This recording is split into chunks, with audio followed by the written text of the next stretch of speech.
नमस्कार दोस्तों, आइए आज हम देखते हैं बायोलॉजी के महत्वपूर्ण प्रश्नों को। ये प्रश्न दोस्तों एनटीपीसी, एसएससी, बीपीएससी एवं बिहार एसएससी जैसे महत्वपूर्ण प्रतियोगी परीक्षाओं के लिए अति महत्वपूर्ण है। दोस्तों, मैं कोई अलग बात बताने वाला नहीं हूँ इस वीडियो में। मैं सिर्फ ये बताने वाला हूँ कि क्वेश्चन को कैसे रिवीजन करते हैं, और क्वेश्चन हम रिवीजन करवाएंगे दोस्तों आपको, जो आपको सफलता में एक मील की पत्थर साबित होने वाली है। इसलिए दोस्तों वीडियो को पूरा देखें, तभी आप अवलोकन कर पाएंगे कि मैं जो बता रहा हूँ आपको वाकई में प्रतियोगी परीक्षाओं के लिए अति महत्वपूर्ण है या नहीं। मैं दोस्तों पूरी कोशिश करूँगा कि जो मैं आंसर बताऊँगा वो 100% सही रहेगा। तो देखिए दोस्तों, आइए हम लोग देखते हैं पहले प्रश्न को। पहला प्रश्न है दोस्तों, मादा एनाफिलिस को मादा क्यूलेक्स से अलग किया जा सकता है क्योंकि यह बैठती है। ऑप्शन ए है अधः स्तर की सतह के समकोण पर। ऑप्शन बी है दोस्तों अधः स्तर के साथ एक कोण पर। ऑप्शन सी है दोस्तों अधः स्तर की सतह के समानांतर। ऑप्शन डी है उपयुक्त में से एक से अधिक। ऑप्शन ई है उपयुक्त में से कोई नहीं। तो इस प्रश्न का सही उत्तर है दोस्तों ऑप्शन नंबर बी, अधः स्तर के साथ समकोण पर। दूसरा प्रश्न है दोस्तों, कीटभक्षी पौधे मिट्टी में किस कमी से उगते हैं दोस्तों? तो इसका ऑप्शन है ए पानी की कमी से, बी मैग्नीशियम की कमी के कारण, सी नाइट्रोजन की कमी से, डी कैल्शियम की, और ई उपयुक्त में से कोई नहीं या उपयुक्त में से एक से अधिक। तो इस प्रश्न का सही उत्तर है दोस्तों ऑप्शन नंबर सी, नाइट्रोजन की कमी से उगते हैं। अगला प्रश्न है दोस्तों, शैवाल और कवक के मिलने से लाइकेन बनता है, जिसको क्या कहते हैं? ये बहुत प्रचलित क्वेश्चन है दोस्तों। ये नंबर है इसका, ऑप्शन ए है पैरासाइटिज्म, ऑप्शन बी है म्यूटियोलिज्म, ऑप्शन सी है कॉमनलिज्म, ऑप्शन डी है कॉन्वर्सन, ऑप्शन ई है उपयुक्त में से कोई नहीं या उपयुक्त में से एक से अधिक। तो इस प्रश्न का सही उत्तर है दोस्तों म्यूटियोलिज्म। अगला प्रश्न है दोस्तों, जहाँ जीव रहता है उस सटीक जगह को क्या कहते हैं? ऑप्शन ए है आवास, बी पारितंत्र, सी निकेत या नीच, डी बायोम। इस प्रश्न का सही उत्तर है दोस्तों आवास। आइए दोस्तों अगले प्रश्न को देखते हैं। प्रश्न संख्या 5। प्रश्न संख्या 5 कहता है दोस्तों कि जीवाणु की खोज किसने की? ऑप्शन ए फ्लेमिंग ने, ऑप्शन बी लेम्बल ने, ऑप्शन सी टेमिन ने, ऑप्शन डी ल्यूवेनहॉक ने। तो इस प्रश्न का सही उत्तर है दोस्तों ल्यूवेनहॉक। ये प्रश्न बहुत प्रचलित प्रश्न है जिसका उत्तर आप सभी को, मुझे मालूम है कि आपको संभवतः मालूम ही होगा दोस्तों। छठा प्रश्न है दोस्तों, सबसे छोटा जीव जो स्वयं विकास एवं प्रजनन करने में समर्थ है उसको क्या कहते हैं? ए विषाणु, बी जीवाणु, सी माइकोप्लाज्मा, डी बैक्टीरियोफेज। इस प्रश्न का सही उत्तर है दोस्तों माइकोप्लाज्मा। सातवां प्रश्न है दोस्तों, जीवों में अत्यधिक विविधता का कारण क्या है? ऑप्शन ए अनुकूलन है, कि ऑप्शन बी सहभागिता है, कि ऑप्शन सी उत्परिवर्तन है, या ऑप्शन डी बहुगुण सूत्रता है। इस प्रश्न का सही उत्तर है दोस्तों उत्परिवर्तन। आठवां प्रश्न है दोस्तों, डॉल्फिन वर्गीकृत किए जाते हैं, यानी डॉल्फिन किस वर्ग में आता है दोस्तों? ऑप्शन ए मत्स्य वर्ग में, ऑप्शन बी उभयचर वर्ग में, ऑप्शन सी सरीसृप वर्ग में, या ऑप्शन डी स्तनी वर्ग में। इस प्रश्न का सही उत्तर है दोस्तों स्तनी वर्ग में। अगला प्रश्न है दोस्तों 9वां नंबर प्रश्न है, एम्फीबिया बताता है, यानी एम्फीबिया का मतलब क्या होता है? बहुत तेज़ी से चलने वाली नाव को, ए नंबर। ऑप्शन बी केवल जल में रह सकने वाले पशुओं को, ऑप्शन सी केवल स्तर पर ही रह सकने वाले पशुओं को, ऑप्शन डी जल एवं स्थल दोनों पर रहने वाले पशुओं को। इस प्रश्न का सही उत्तर है दोस्तों ऑप्शन नंबर डी। आइए दोस्तों हम अगले प्रश्न को देखते हैं। प्रश्न है दोस्तों, प्रश्न संख्या 1 है, डीएनए डबल हेलिक्स संरचना की खोज किसने किया था दोस्तों? ऑप्शन ए जेम्स वाटसन और क्रिक ने, ऑप्शन बी रोजलिंड फ्रैंकलिन और मॉरिसस विकलिंस ने, ऑप्शन सी लिनस पॉलिन ने, option D Gregor John Mendel ने। इस प्रश्न का सही उत्तर होगा दोस्तों वाटसन एंड क्रिक ने।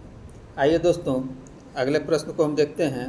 प्रश्न संख्या 2, शरीर की प्रतिरोधक क्षमता से जुड़ा सबसे महत्वपूर्ण कोशिका का प्रकार कौन है दोस्तों? तो इस प्रश्न के ऑप्शन को देखते हैं। ऑप्शन ए है RBC, option B platelets, option C lymphocyte, option D उपयुक्त में से एक से अधिक और ऑप्शन ई उपयुक्त में से कोई नहीं।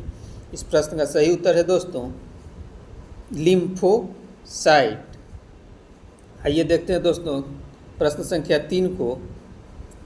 ये दोस्तों आप सोच रहे हो कि आगे प्रश्न संख्या 9 खत्म हुआ, इसके बाद 1 से स्टार्ट हुआ। तो दोस्तों विभिन्न चैप्टर के महत्वपूर्ण प्रश्नों को हमने आज लिया है दोस्तों, इसीलिए ये प्रश्न संख्या से हड़बड़ाने की बात नहीं है कि वहाँ 9 था यहाँ फिर 1 से स्टार्ट हो गया। इसका रीज़न सिर्फ यही है। आइए देखते हैं दोस्तों क्वेश्चन नंबर 3 को। निम्नलिखित में से कौन सा क्लोरोप्लास्ट का एक लक्षण है जो उसे स्व प्रतिकृति के योग्य बनाता है? ऑप्शन ए डीएनए और आरएनए दोनों की उपस्थिति, ऑप्शन बी केवल डीएनए की उपस्थिति, ऑप्शन सी आरएनए की उपस्थिति, ऑप्शन डी उपयुक्त में से एक से अधिक, ऑप्शन ई उपयुक्त में से कोई नहीं। तो इस प्रश्न का सही उत्तर है दोस्तों डीएनए और आरएनए दोनों की उपस्थिति। चौथा प्रश्न है दोस्तों निम्नलिखित में से किसकी कोशिका में कोई एंजाइम नहीं होता है?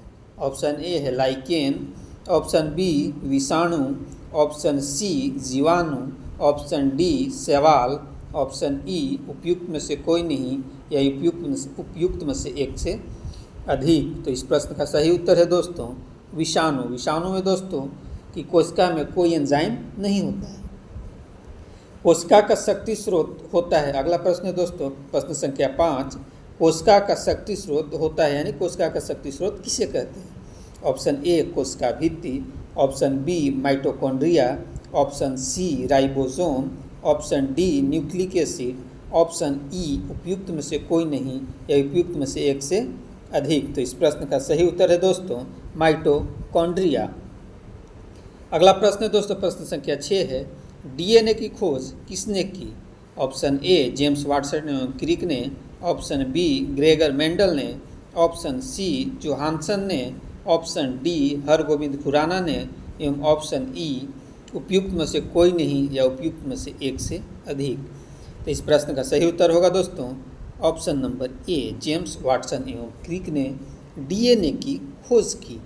अगला प्रश्न है दोस्तों संवहनी, जिसको इंग्लिश में वैस्कुलर कहा जाता है, पौधे में पानी ऊपर किससे जाता है? ऑप्शन ए फ्लोएम टिश्यू से, ऑप्शन बी पैरेन्काइमा टिश्यू से, ऑप्शन सी मेरिस्टेम टिश्यू से, ऑप्शन डी जाइलम टिश्यू से।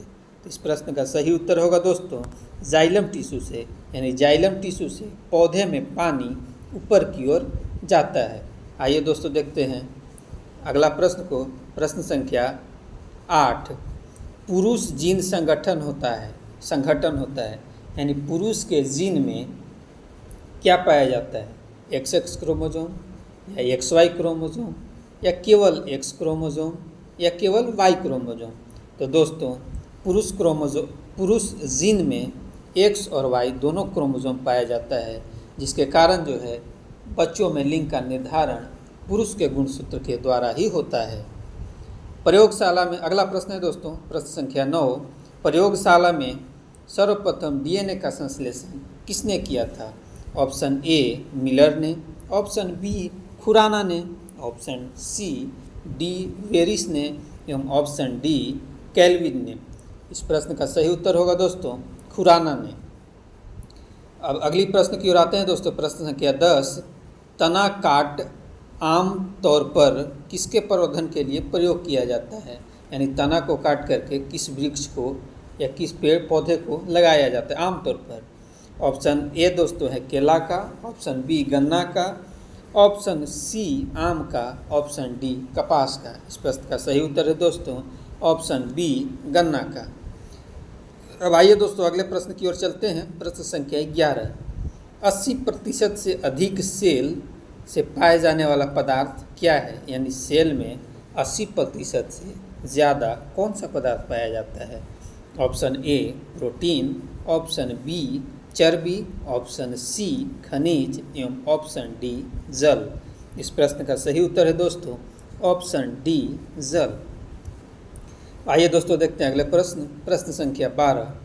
मानवों की पहचान को सुनिश्चित करने के लिए जैव प्रौद्योगिकी आधारित अत्याधुनिक तकनीक को काम में लाया जाता है, किसके लिए दोस्तों?